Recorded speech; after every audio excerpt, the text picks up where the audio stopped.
What if I told you that after murdering President Abraham Lincoln, the most famous assassin in American history lived for 40 more years? On a Friday night at Ford's Theater in 1865, Good Friday in fact, John Wilkes Booth killed our 16th president with a single bullet to the back of his head. Instantly America's most wanted man, he jumped from the presidential balcony and fled on horseback across Maryland and Virginia. The conventional wisdom is that Booth was shot 12 days later at Garrett's Farm near Point Royal, Virginia. But some believe he didn't die that night, and that he was actually acting on behalf of the Confederate Secret Service, who then aided him in his escape. They say the man killed at Garrett's barn was actually a look-alike, a patsy. He used to throw off Union soldiers. And what's crazy is that this is just one of 3 plausible theories of Booth's escape. Whatever the case, 150 years later, if John Wilkes Booth was able to escape the law and live as a fugitive for another 40 years, I want to know what happened. I'm Brad Meltzer. I spent my life collecting stories. The best include signs, symbols, and codes, secret meanings that are hidden in plain sight. Some have become the basis for my novels, but I've only scratched the surface of what's out there. And now, history has given me the resources to investigate the rest. This is Decoded.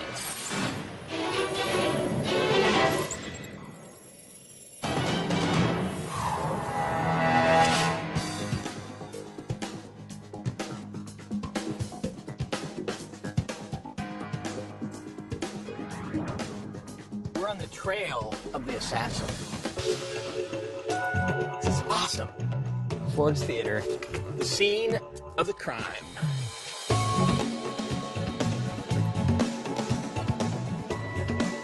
The greatest manhunt in American history starts right there.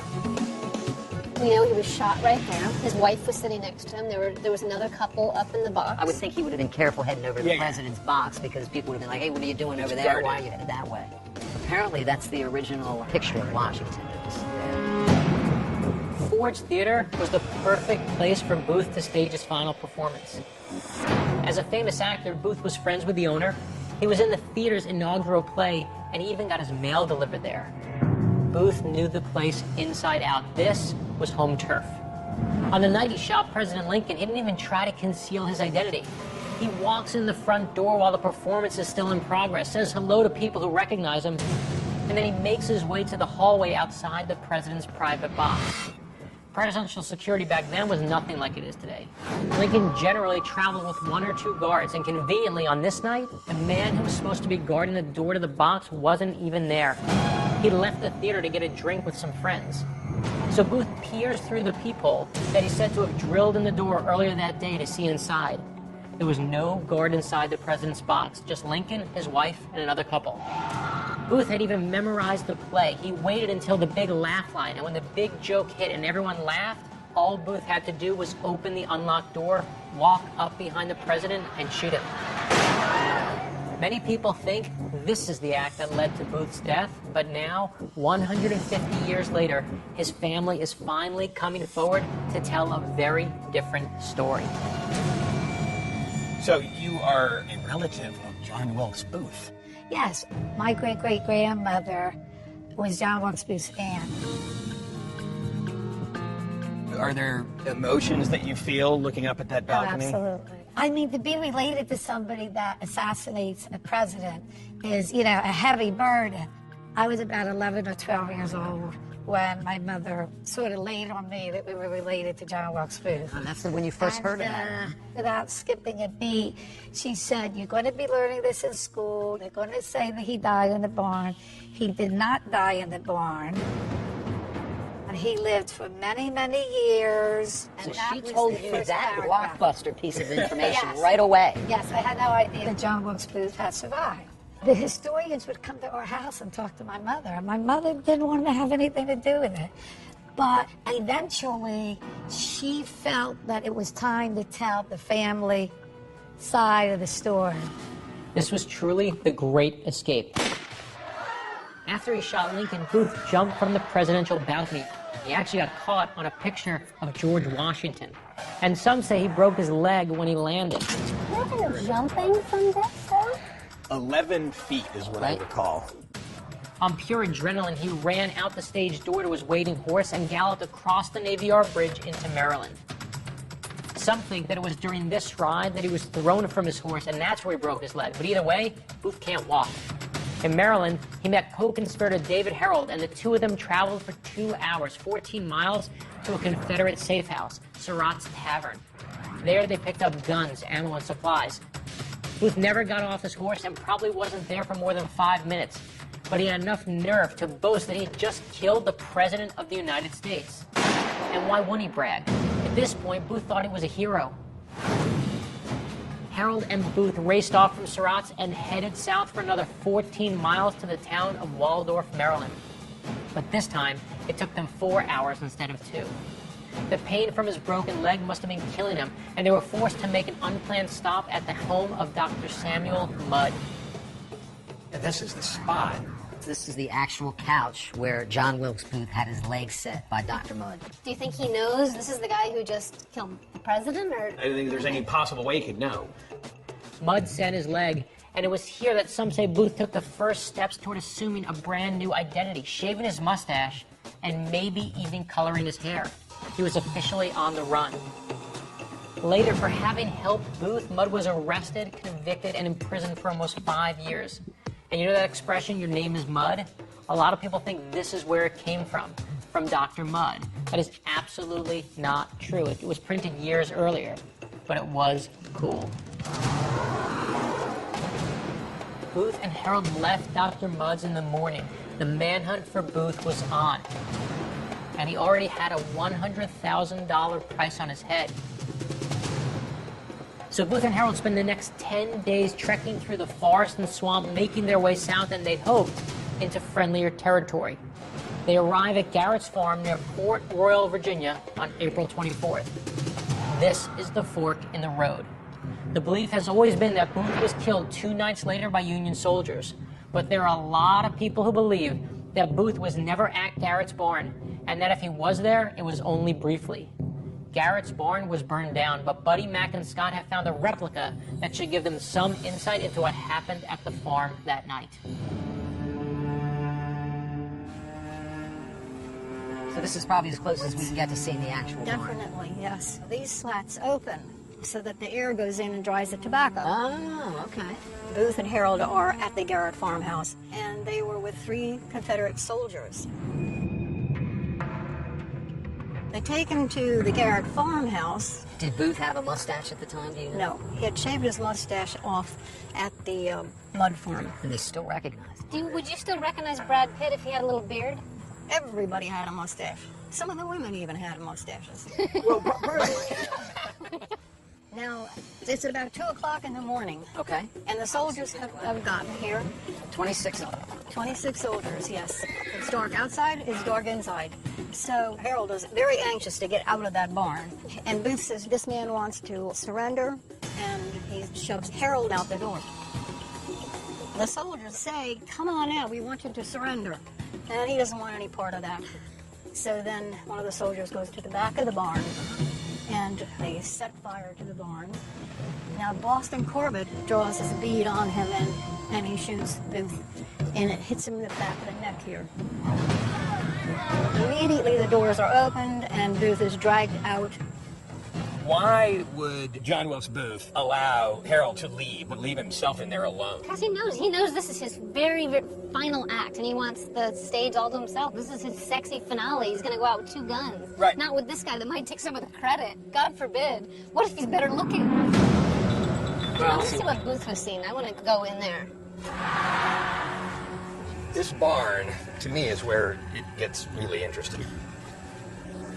It looks like one that you could easily get out of. Well, you can see in and out of it, so you can shoot people going in and out of it. I mean, I guess, can you get out of here? I could, but not with 6 guys standing there with guns.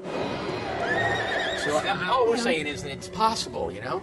It's possible. It's possible to get out and get shot. Absolutely, I'll give you that. But that's not what happened. He knew that he couldn't get out, so he stayed in here until he was just about lit on fire. We're operating under this assumption that there were always only 2 people in the barn. Right, because you can imagine this, okay? They shoot who they think is Booth, right? All of the soldiers are immediately going to converge on that person. All of the attention's going to be focused there. It's gone from the rest of the barn. How easy would it be to escape at that point? There could easily have been more than 2 people in the barn at one time. Including the possibility that Booth had switched and Booth gets away. One thing I would like to point out is that after Booth is shot and he's laying there dying, Harold is outside and he says to Doherty, he says, "Who was that man that was in there shot? Who was he?" And Doherty says, "Well, you know very well who that was." And he says, "No, I don't know who that was. He said his name was Boyd. He told me his name was Boyd. I didn't know it was Booth." Harold says the guy's name is Boyd, not Booth, Boyd. Yes, that's what he said. Doesn't that make it even more suspicious that this is someone else? Here's what doesn't make sense. Why would Herod say Booth was Boyd? He's been captured. There's nothing to gain.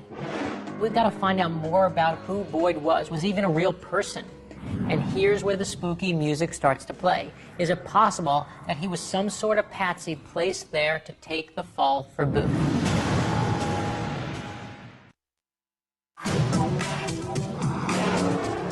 With so many leads to follow, it's time for the team to split up and conquer. Buddy's headed to one of my favorite places in Washington, the National Archives, to see if he can find out who Boyd really was. And Mac and Scott are going to see if there's any chance that it wasn't Booth in that barn.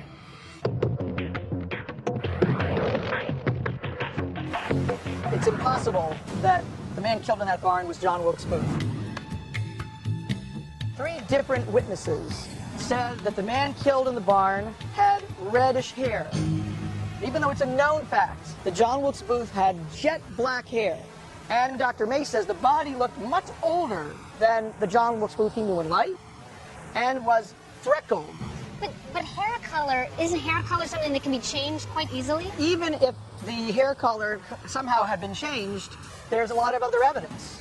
It was in everybody's interest for it to be believed that John Wilkes Booth was killed. All of the soldiers at that barn and all the officers got enormous amounts of reward money. Colonel Conger received what in today's money would be $208,000. Even the privates got what today would be $23,000. They all agreed to, let's call it a cover-up for money? I cannot find any evidence that Lieutenant Doherty, who was the actual commander of the 16th New York Cavalry, I don't think he believed that he was killing the wrong man. But once they pulled the body out, they realized that it wasn't Booth. This is why they didn't do any kind of an ID whatsoever. Let me get this straight. John Wilkes Booth kills Lincoln at the theater. He goes to the Surratt Tavern. He goes to Dr. Mudd's. But he doesn't go to the barn? He did go to Garrett's, but he left there 2 days before the man in the barn was killed. In fact, that itself, although it's not a documentary piece of evidence, makes sense to me. Why would a desperate fugitive hang around in a person's house for several days? I would think if I was John Wilkes Booth, I'd want to keep going south as fast as I could. Okay, we've got to remember that the country is in complete chaos at this point. The war is over, but the Confederacy was very much alive in spirit. General Robert E. Lee had surrendered just 5 days before Booth had killed Lincoln. Confederate President Jefferson Davis, he's got no intention of letting that stop him. He's just fled Richmond with all the money of the Southern Treasury. And his plan? He wants to build another army to fight on. He is not giving up. And the nation's so unstable that all the pressure is on Secretary of War Edward Stanton to bring Lincoln's assassin to justice. Now we've got motive. With the eyes of an entire nation on him, there's simply no way to understand the lens that Stanton might have gone to close this case. And knowing that the nation needed Lincoln's killer brought to justice so that it could survive as a united country, here's the key question. Did Stanton place a Booth lookalike at Garrett's farm? Nate, we've heard a lot about the theories and everything. Do you have anything, any tangible evidence you can actually show us or give to us? Well, it's the statement of 2 different people, and this is from John P. Simonton, who for 43 years was employed in the office of the Judge Advocate General of the War Department. And he said, I studied the evidence in this case and found no definite proof that John Wilkes Booth was ever captured. So there's the government's own top expert, 43 years, saying there's no evidence that the man killed there was really John Wilkes Booth. Well, and I have a lot of respect for a judge advocate general being one myself. I haven't heard enough evidence to prove this in court at this point. So this is very interesting.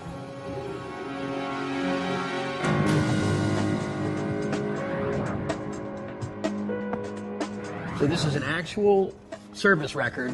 Service record for a Captain James W. Boyd. He's a Confederate soldier, 6th Tennessee Infantry. Was a prisoner of war, and he was a captain in the Confederate Army.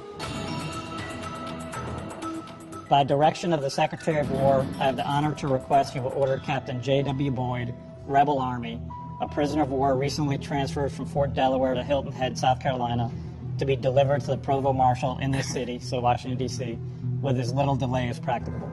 Sent by Secretary of War Edwin Stanton to Washington, D.C. Right. Okay, and this is almost exactly 2 months to the day before... Before the assassination, correct.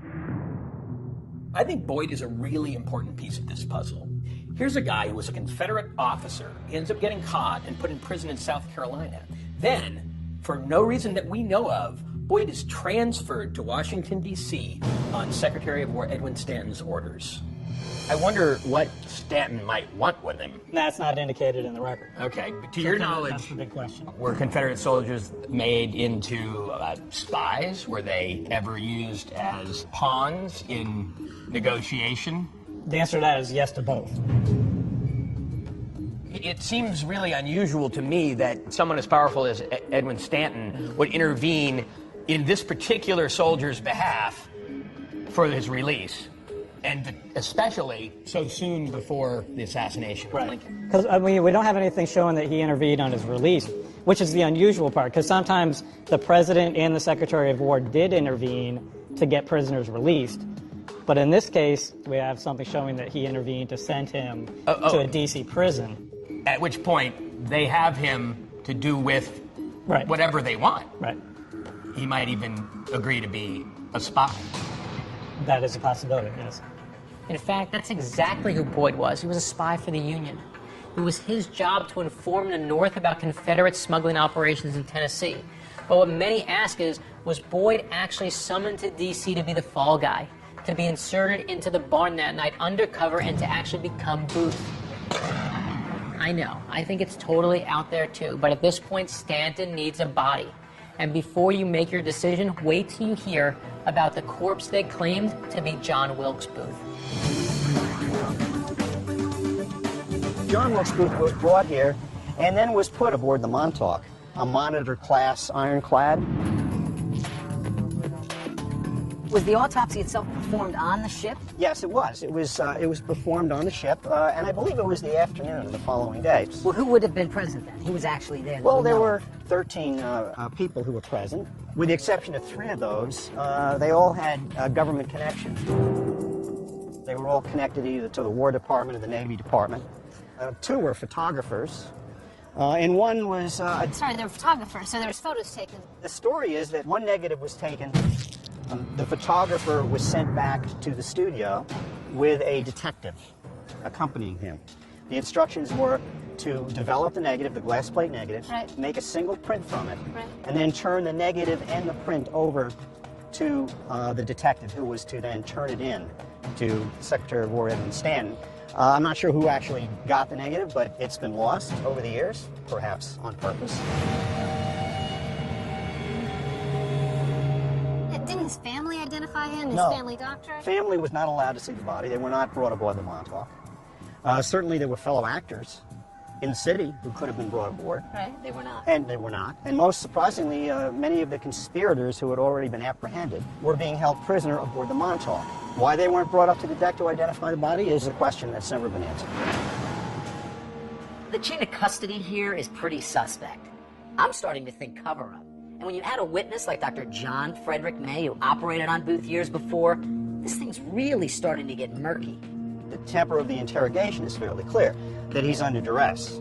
That he says this body doesn't look anything like Booth. Right. I don't recall Booth being freckled. I don't recall him being this old of this gentleman. But he was under duress, and he realized anyone who was involved in this conspiracy, these folks realized early on if they were implicated in this, they were going to stretch a rope. They knew that. The fact that the autopsy was done on the Montauk on a gunboat and not in a morgue or hospital doesn't mean there's a conspiracy, but it does tell us they wanted this done as quickly as possible. And it becomes even more suspicious when they won't let Booth's family identify the body. And then they only take one photo of the body and it's given directly to Secretary Stanton, who then conveniently loses a thing. And that's where I start wondering what's going on. Do you believe that that autopsy was done on John Wilkes Booth's body or somebody else's? Based on the evidence that I've seen, the documents I've seen, it was a pretty sloppy identification.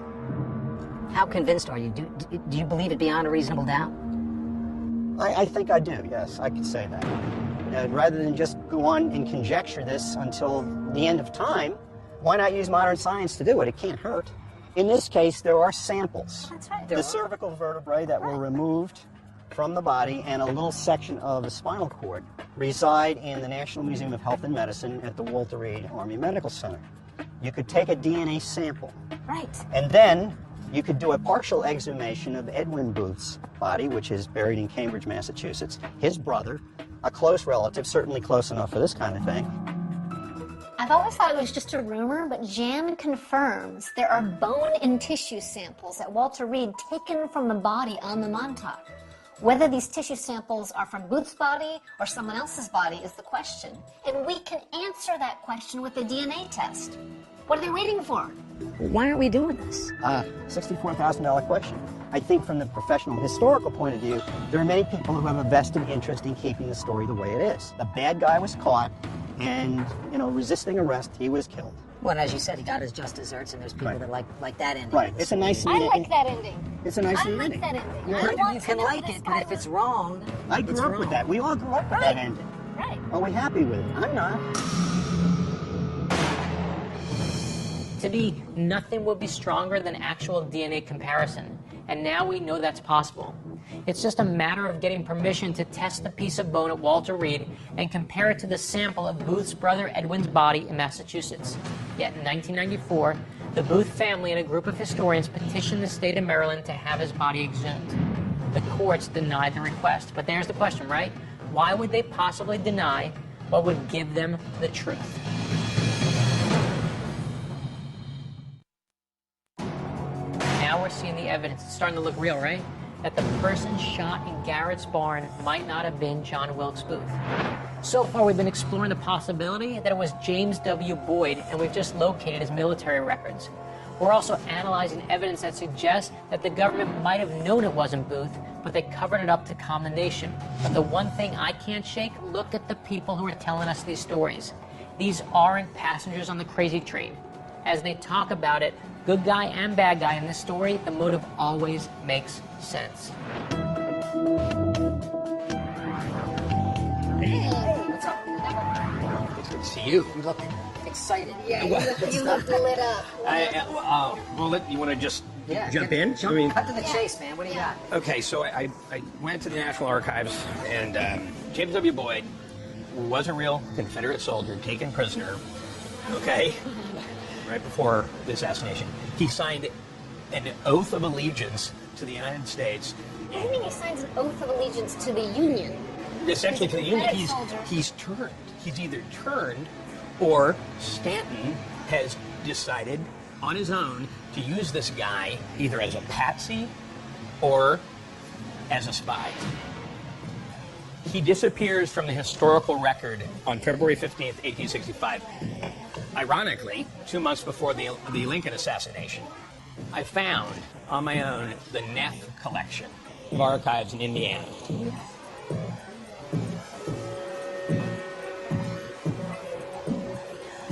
This is James W. Boyd. Oh my This God. is the one Holy cow. that God. Edwin Stanton released. Looks What does he look like to astonishingly you? like John Wilkes Booth. He's a dead ringer. God. Amazing, huh? And look at this. This is an interview about the Booth's case, and here's a quote from a member of the Secret Service. Read it out Allen's loud. widow, Mrs. Hannah Allen, told journalist Rufus Woods that her husband had seen the corpse in Virginia and had told her that it had auburn or chestnut-colored hair. Hair color is actually an important piece of the puzzle here. John Wilkes Booth was known to have dark hair, but several witnesses at the scene claim that the body taken from Garrett's barn had light-colored hair and freckles. James W. Boyd, on the other hand, had light hair. Descriptions say it was slightly blondish red. Let me tell you what else we discovered from our medical guy. There are two medical artifacts that remain from John Wilkes Booth's body. Two pieces of spine. Vertebrae? Yes, vertebrae that are large enough, we believe, to perhaps extract some DNA from, to compare with Booth's brother, who we know where he is buried, because if there is a match, case closed. If there's not a match, can open, worms everywhere. Can open, worms everywhere.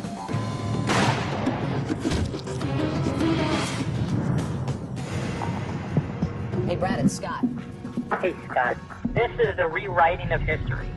If John Wilkes Booth continued to live, there should be evidence of that. Where'd he go? So here's what I've been finding. When Booth realized that he wasn't a national hero, and they basically was screwed forever, we adopted an alias. So there are now two trains of thought, two different aliases. One is a man called John St. Helen, and there's another, let's say he went as John B. Wilkes. But you're going to find out who these two people are, because these are the two, as far as I can tell, the two best leads we have for where he really went afterwards.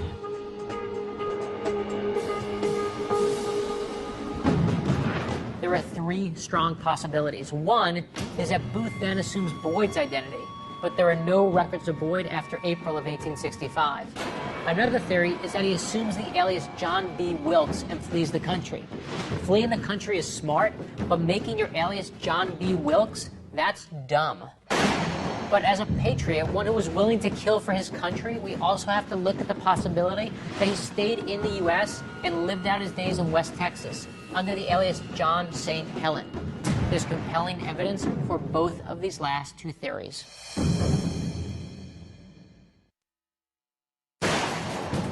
With two leads to chase down, Buddy and McKinley are headed to Sewanee, Tennessee to look into the John St. Helen alias. Scott's going to see what he can find out about the John B. Wilkes identity.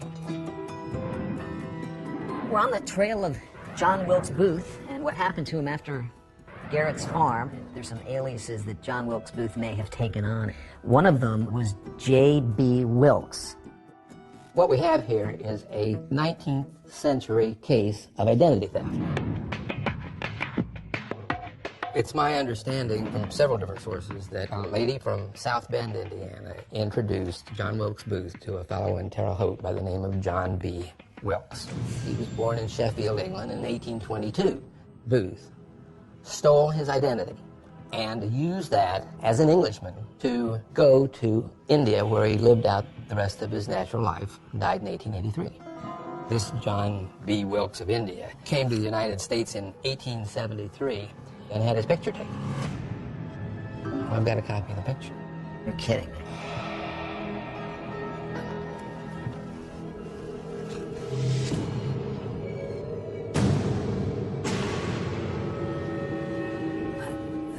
A chill just went up my spine. It's not a resemblance. It looks to me like the exact same person. But I have to accept it on your word at this point that this is a photograph of John Wilkes. As much as the picture looks like the real Booth, there's something nagging at me. There's just no way to authenticate the photo.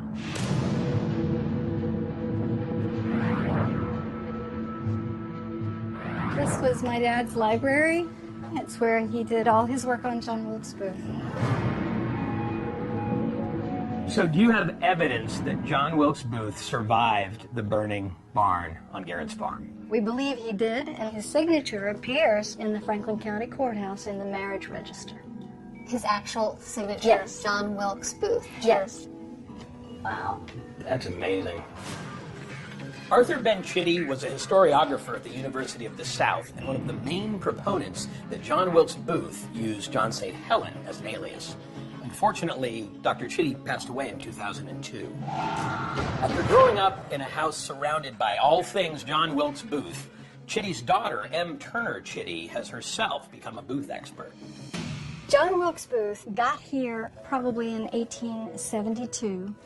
He fell in love with a local girl whose name was Louisa Payne. He confessed to her that he was the assassin of Abraham Lincoln. She was not fazed by this. Wow. But she was fazed that she had married a man under the wrong name. That's what bothered her? That's what bothered her. So she insisted that they go back to the courthouse and get remarried, and I can show you the documentary evidence. Love to see it. Okay. These are the documents that my dad looked for and found in the Franklin County Courthouse in the marriage register.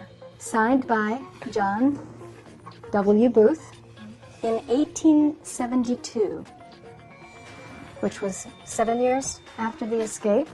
This is a long shot, but are there any living heirs? Yes, there is a 90-year-old lady named Juanita Keel. She's related how? She is the granddaughter of Louisa Payne's sister. Okay, well, we gotta go talk to Juanita.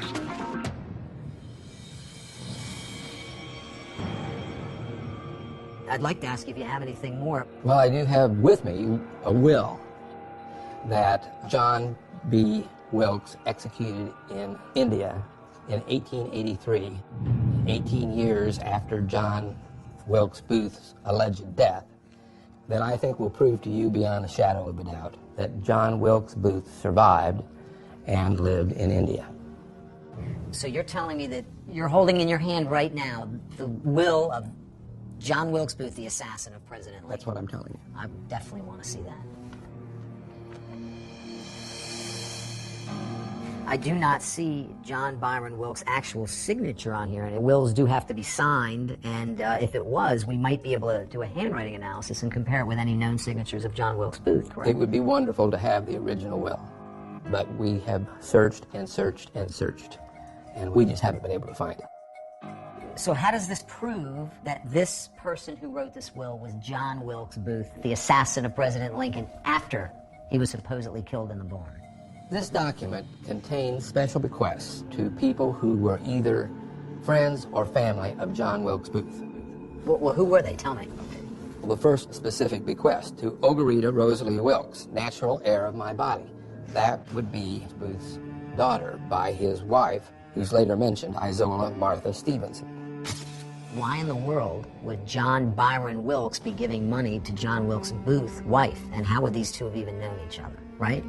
That's the question. And the obvious answer is, it wasn't John B. Wilkes that was really writing this will. Mary Louise Turner, natural heir of my body, is another daughter of John Wilkes Booth. This time by Ella Turner, who was, at the time of the assassination, John Wilkes Booth's mistress. Then to Henry Johnson, who was Booth's valet, who escaped with Booth up to Harper's Ferry. Henry Johnson was his valet, even if he didn't help him escape. That's provable historical fact. There's no question that the will seems to point to the fact that John Wilkes Booth lived well beyond 1865. Without a signature or some other way to authenticate the will, I'm just not convinced that John Wilkes Booth adopted the alias of John B. Wilkes.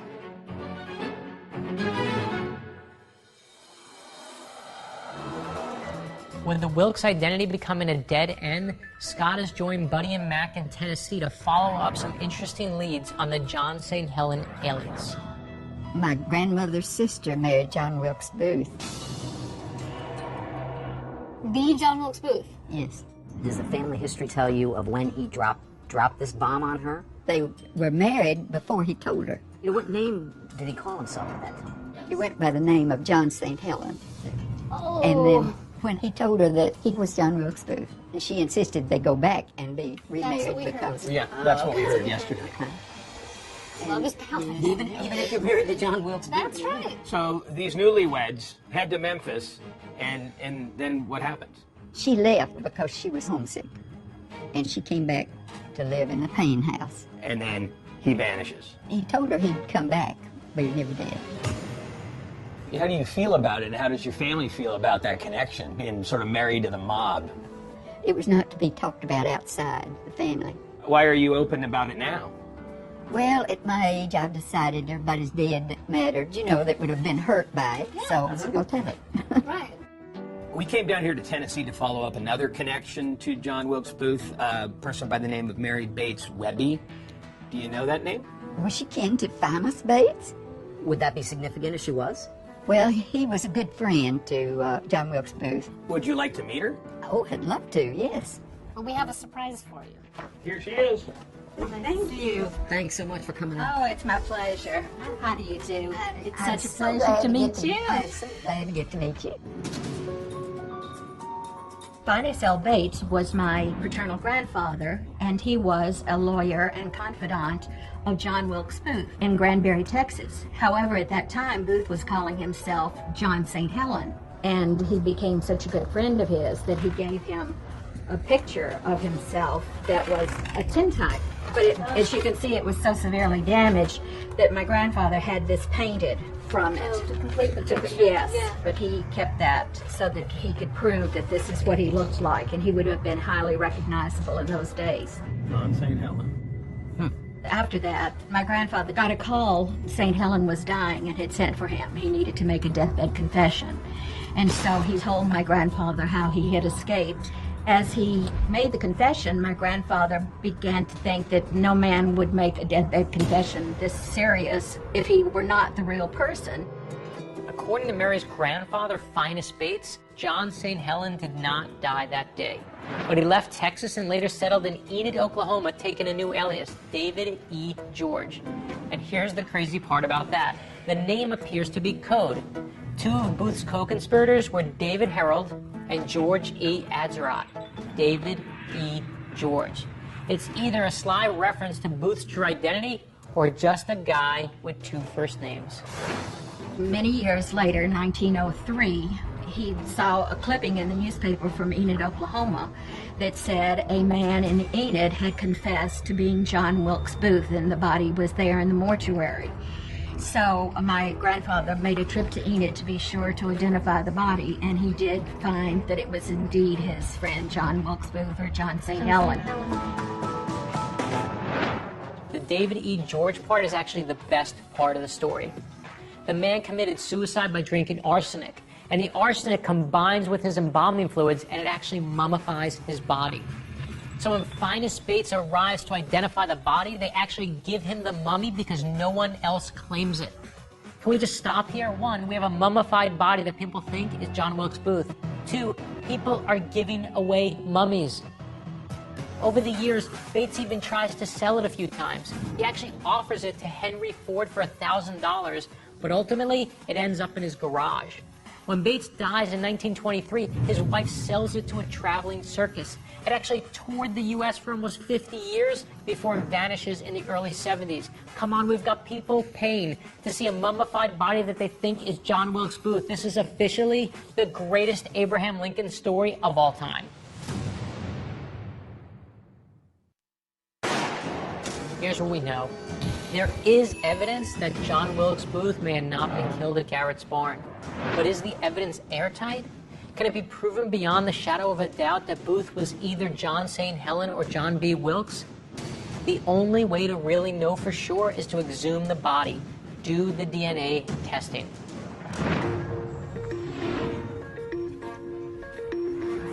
So clearly, both of those women believe that that was John Wilkes Booth in their families' lives. Yeah, but they have reason to, don't you think? Well, of course they have reason to. For one, there's a woman that marries John Wilkes Booth and has a baby. The other one, her well-respected grandfather believes it's John Wilkes Booth. It's embarrassing to them if it's not John Wilkes Booth. Family lore is powerful, so it's embedded in them now. There's an answer to this. It comes out of the exhumation of the body. If we can do a forensic analysis of it, this story ends. So let's find out why that was denied. So let me just really briefly tell you how the process works. If you mess with a grave or disturb a grave, that is against the law. So you have to get legal permission before you can do it. So the first place you go in Maryland is to the state's attorney's office. Same office I held for 12 years. I found out that the state's attorney in Baltimore City did indeed say it was okay originally to exhume John Wilkes Booth's body. Yes, absolutely.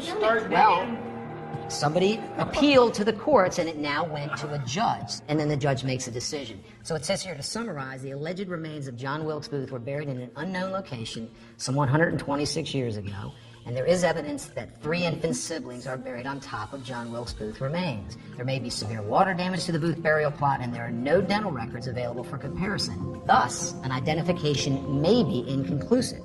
So the above reasons, coupled with the unreliability of the petitioners, that's the people who are asking to do this, less than convincing escape cover-up theory gives rise to the conclusion that there is no compelling reason for execution. Wait, coupled with the unreliability of the petitioner's less than convincing escape/cover-up theory. At this point, it's not going to happen. At this point? At this point. One of the objections to exhuming John Wilkes Booth's body was that it would have been out of the ground for as long as 6 weeks. But that was 15 years ago. Given today's technology, all we need is a sample from Booth's brother Edwin and access to the bone at Walter Reed. Is that really so much to ask? You guys get this figured out, buddy? I have some conclusions, but I don't have it figured out. All right, well, some is good. How about you, Mac? I feel like I have it figured out. Oh, really? I do. All right, well, tell us. I do. The John B. Wilkes is not, to me, that's not the same guy. It's just not conclusive enough. Even the photos to me did not look really like the same guy. And the John St. Helen, it all comes down to his first lie, saying that he's John Wilkes Booth to his new wife. And from there, it is the same guy. But there's no reason for us to truly believe that's John Wilkes Booth. Maybe he was telling Louisa Payne that for some reason. Maybe he knew he was going to run away from her and he was just giving her some weird story.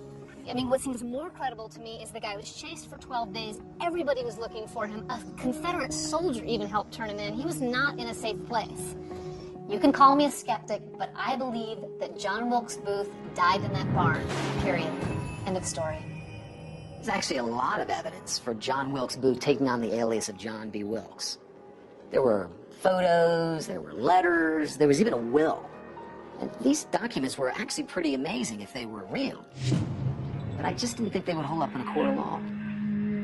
What I've got a problem with is going down these 2 separate paths, and I have to say, I think the path that I went down with India and John B. Wilkes is a dead end. However, and the stuff that we heard today really is what makes me think that it's possible that John Wilkes Booth did not die in the barn. We're pretty closely aligned, and since you're a lawyer and I'm not, I want to just try to go down my points in the way that you might. Great. You can tell me. I'm going to go with book. All right, Counselor, it's your summation. Looking at everything that we've encountered, could Booth have escaped to the tobacco barn at Garrett's farm? Absolutely. Was the handling of the body and the autopsy suspect? Yes. Should Booth's body be exhumed at the Greenmount Cemetery and tested? I think so. I think so too. Do you? I do. The evidence points to the fact that Booth died in Garrett's barn, but so much of it is circumstantial that I don't know what to believe. So you would be a hung jury? I would. I believe he died there. I really do. The question is the body taken from the barn Right. John Wilkes Booth? And there is an answer to that question. Well, we all agree that it's worth going for the DNA. Maybe just the DNA of his brother versus the little piece of his spine or Booth's body. We all agree that that is a worthwhile activity. Absolutely. History deserves to know that answer. I agree. I wish we had a definitive answer, but I think we do in a way. Our definitive answer is there's a way to get to the bottom of it. There's now only one way to solve the John Wilkes Booth case once and for all, and that's with a DNA test. If we want to close this chapter in our history, we'll need to compare the samples that we know exist with the DNA sample from Booth's brother, Edwin. The test is either going to show that they're brothers or that they're strangers. And without that, what we have is a great story of a great escape and a famous actor who may have pulled off the role of his life, hiding his own identity and hiding from history. But until we can force the hand of the powers that be and test that DNA, we will never know for sure whether John Wilkes Booth died in 1865 or not.